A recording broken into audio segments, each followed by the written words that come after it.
உலகம் முழுவதும் உள்ள சன்லைஃப் தொலைக்காட்சி நேயர்களே, உங்கள் அனைவருக்கும் வணக்கம்.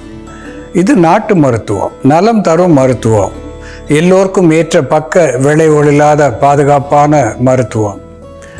எளிய மருந்துகளை ஒவ்வொன்றாக பார்த்து பழகி பயன்பெற்று வருகின்றோம். இன்று சிலவற்றை நாம் தெரிந்து கொள்வோம்.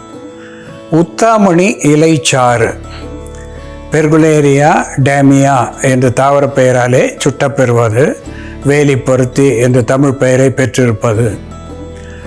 இந்த உத்தாமணி இலை சாறு எடுத்து அந்த சாற்றில் மூழ்கும் அளவுக்கு மிளகை லேசாக வறுத்து அந்த சாற்றிலே இட்டு வெயிலிட்டு உலர்த்தி வைத்து கொள்ள வேண்டும். இப்படி உலர்த்தும் போது 7 முறை அந்த உத்தாமணி சாற்றை மிளகில் விட்டு உலர்த்தி எடுத்து வைத்து கொண்டால் அதை சூரணமாக்கி சிறு குழந்தைகளாயின் 3 மாத குழந்தைகளுக்கு மேலாக 2 அரிசி அளவு தேனோடு கொடுக்கின்ற நிலையிலே இந்த மாந்தம் என்று சொல்லுகின்ற அள்ளு மாந்தம் என்று சொல்லுவார்கள், இளைப்பு, இருமல், மூச்சு முட்டல் இவற்றையெல்லாம் போக்கக்கூடியதாக விளங்கும். பெரியவர்களாயின் இது வெறுக்கடி அளவு தேனோடோ அல்லது சுடுநீரோடோ பருகுவதனாலே நெஞ்சை பற்றிய கோளாறுகள், வயிற்றை பற்றிய கோளாறுகளை வேறு இருக்கும் என்பதில் ஐயமில்லை. அன்பான நேயர்களே, குழந்தை பேறு என்பது ஒரு பெண்ணுக்கும் சரி ஆணுக்கும் சரி சொல்ல ஒண்ணாத மன மகிழ்ச்சியை தரக்கூடிய ஒரு சம்பவம் என்றால் மிகையாகாது.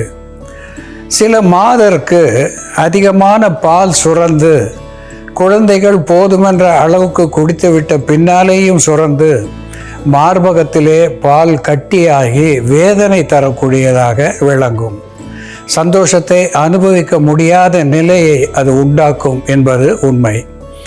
இந்த நிலையிலே தேங்காய் பூவை எடுத்து, தேங்காய் உள்ளிருக்கும் பூவை கடைகளிலே கிடைக்கக்கூடியது வாங்கி எடுத்து அதை அரைத்து மார்பகத்தின் மேலே போட்டு வைத்திருந்து சில மணி நேரங்கள் கழித்து எடுத்து விடுவதனாலே அந்த பால் சுரப்பு என்பது வெகு சீக்கிரத்திலே குறைந்து குழந்தைக்கு போதுமான அளவுக்கு மட்டும் பால் சுரக்கின்ற நிலை உண்டாகும் என்பது உண்மை.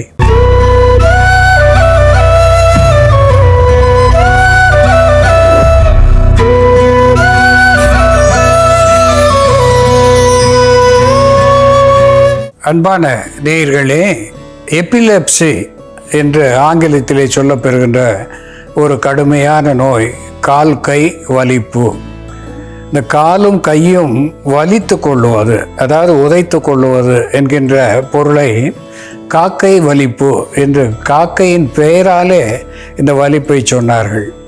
இந்த எபிலெப்சி என்கின்ற காக்கை வலிப்பாக இருந்தாலும் சரி, சிறிது நேரம் வந்து போகின்ற ஃபிட்ஸ் என்று சொல்லுகின்ற மூர்ச்சையாக இருந்தாலும் சரி, அதற்கு ஒரு எளிய மருத்துவத்தை எப்படி செய்து பயன்படுத்துவது என்று இன்று பார்ப்போம். அதற்கு முதல் மருந்தாக அக்கோனைட்டம் எத்திரோபில்லம் என்று சொல்லக்கூடிய அதிவிடயம், ஒரு ஆன்டிபைரிட்டிக் என்கின்ற வகையிலே இந்த பெர்ஸ்பிரேஷன் என்று சொல்லுகின்ற வியர்வையை பெருக்கி ஜுரத்தை போக்கக்கூடிய ஒன்றாக திகழ்கிறது. ஸ்டொமாச்சிக் என்கின்ற வகையிலே வயிற்று கோளாறுகளை வேறு இருக்கிறது. உடலுக்கு பலம் தருகிறது. மூளைக்கு இதமான சூழ்நிலையை உண்டாக்கி ஞாபக சக்தியை, த மெமரி பூஸ்டர் என்கின்ற அளவுக்கு இது அதிகரிக்கக்கூடிய ஒன்றாக திகழ்கிறது. இதனோடு அக்கோரஸ் கேலமஸ், வசம்பு, பிள்ளை வளர்த்தி என்று இதற்கு பெயர் உண்டு. இது ஒரு கார்மினேட்டிவ் என்கின்ற வகையிலே அகட்டுவாயு அகற்றியாகவும், ஒரு நெர்வைன் டானிக் என்கின்ற வகையிலே நரம்பு மண்டலங்களுக்கு தூண்டுதல் தந்து பலம் தரக்கூடியதாகவும், ஒரு மெமரி பூஸ்டர் என்கின்ற வகையிலே ஞாபக சக்தியை அதிகப்படுத்துவதாகவும் விளங்குகிறது. இதனோடு டெர்மினேலியா செபுலா என்று சொல்லக்கூடிய கடுக்காய், தாயினும் சிறந்ததாக கடுக்காயை நம் முன்னோர்கள் சொல்லியிருக்கிறார்கள். பல்வேறு நோய்களுக்கு இது மருந்தாகிறது என்பதனாலே தாயை விட மிகச்சிறந்த ஒன்றாக இதற்கு பெயரை சொல்லியிருக்கிறார்கள், கடுக்காய் என்று. ஜிஞ்சிபர் அஃபிஷினேல் என்று சுக்குக்கு மிஞ்சிய மருந்து இல்லை என்று சொல்லியிருக்கிறார்கள். சுக்கு பல்வேறு நோய்களை, நுரையீரல் நோய்களிலே இருந்து கல்லீரல் நோய்களை தொடர்ந்து சிறுநீரக நோய்களிலே இருந்து அத்துணையும் வெளியேற்றக்கூடிய ஒன்றாக இந்த சுக்கு விளங்குகிறது. பெப்பர் நைக்ரம் என்று சொல்லக்கூடிய மிளகு ஒரு ஆன்டிடோட் என்கின்ற வகையிலேயும் ஸ்டிமுலட் என்கின்ற நிலையிலேயும் உள் உறுப்புகளை தூண்டக்கூடியதாகவும் நச்சுக்களை வெளித்தள்ளக்கூடியதாகவும் விளங்குகிறது. இதனோடு பிப்பர் லாங்கம் என்கின்ற திப்பிலி நெஞ்சக சளியை வேறறுத்து வெளித்தள்ளுகிறது, ஆண்மையை வளர்க்கிறது, உடலுக்கு உஷ்ணத்தை தரக்கூடியதாக திகழ்கிறது. அஃபைட்டிடா என்று ஆங்கிலத்தில் சொல்லக்கூடிய பெருங்காயம் ஒரு கார்பனேட்டிவ் என்கின்ற வகையிலேயும் வாத நோய்களை வெளித்தள்ளக்கூடிய ஒன்றாகவும் திகழ்கிறது. இவற்றை கொண்டு எளிய மருத்துவத்தை எப்படி செய்து நாம் பயன்படுத்துவது என்று செயல்முறையிலே பார்ப்போம், வாருங்கள். நேயர்களே, நாம இன்னைக்கு நாட்டு மருந்து கடையில கிடைக்கக்கூடிய கடை சரக்குகளை பயன்படுத்தி காய்கை வலிப்பின் தீவிரத்தை குறைக்கக்கூடிய ஒரு மருந்து, குடலின் உறிஞ்சும் தன்மையை அதிகப்படுத்தக்கூடிய ஒரு மருந்து, மூளையில் ஏற்படும் சோர்வை போக்கக்கூடிய மருந்து எப்படி தயார் பண்றதுன்னு பார்க்கலாம். இதற்கு தேவையான பொருட்கள்: வசம்பு, கடுக்காய் தோல், அதிவிடயம், பெருங்காயம், சுக்கு, மிளகு, திப்பிலி, கரியுப்பு.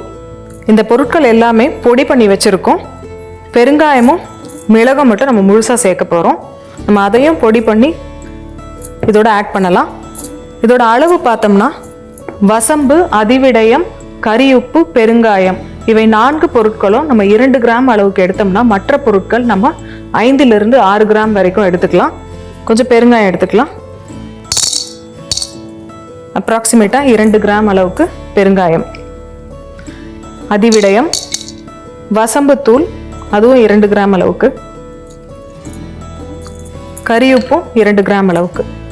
வசம்பு, பெருங்காயம், அதிவிடயம், கரியுப்பு இந்த 4 பொருட்களும் 2 கிராம் அளவுக்கு சேர்த்துருக்கோம். சுக்கு 5 to 6 கிராம் அளவுக்கு சுக்கு பொடி, கடுக்காய் பொடியும் அதே அளவு, மிளகுத்தூள் 5 கிராம்,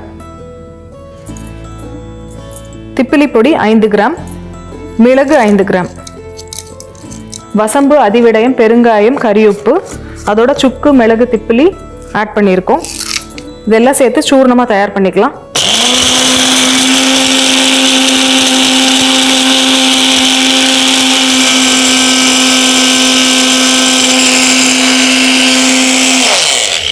இந்த சூர்ணத்தை நம்ம தயார் பண்ணிட்டு ஒரு மெல்லிய துணியிலையோ அல்லது சல்லடையிலையோ இட்டு சலிச்சு எடுத்துக்கணும்.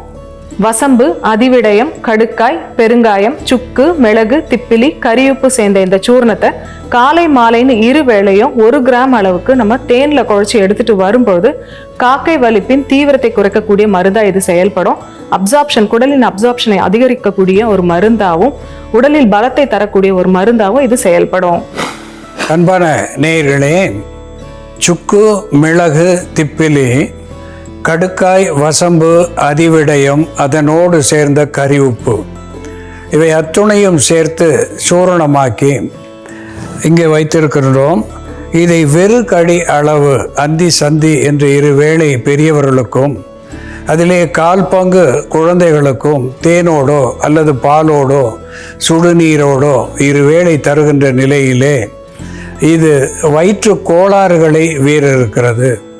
மூளைக்கு, நரம்புகளுக்கு பலம் தருகிறது. குறிப்பாக எலக்ட்ரிக்கல் இன்பேலன்ஸ் இந்த பிரெயின் என்று ஆங்கிலத்திலே சொல்வார்கள். மூளையிலே ஏற்படுகின்ற மின்சார கோளாறு, அதனாலே ஏற்படுவது ஃபிட்ஸ் என்று சொல்லுகின்ற ஒரு மூர்ச்சை, காக்கை வலிப்பு என்று சொல்லுகின்ற எபிலெப்சி என்ற 2ம் மூளையினுடைய மின்சார கோளாறினாலே ஏற்படக்கூடியது. அந்த மூளையிலே இருக்கின்ற மின்சாரத்தை ஒழுங்காக உடலுக்கு செலுத்துகின்ற ஒரு நல்மருந்தாக இது விளங்கும். அதனோடு கூட நாளடைவிலே காக்கை வலிப்பு என்பது முற்றிலும் நீங்கி போகும் என்பதை இங்கே சுட்டிக்காட்ட விரும்புகின்றேன்.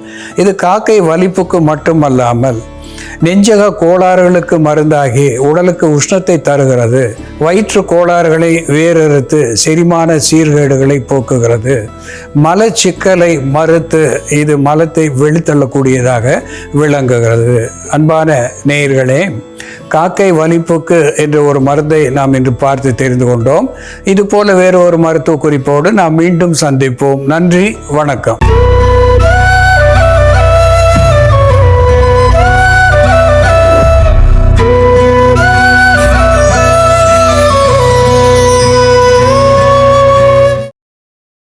பல வீடியோக்களை காண சன் லைஃப் சேனலை சப்ஸ்கிரைப் பண்ணுங்க.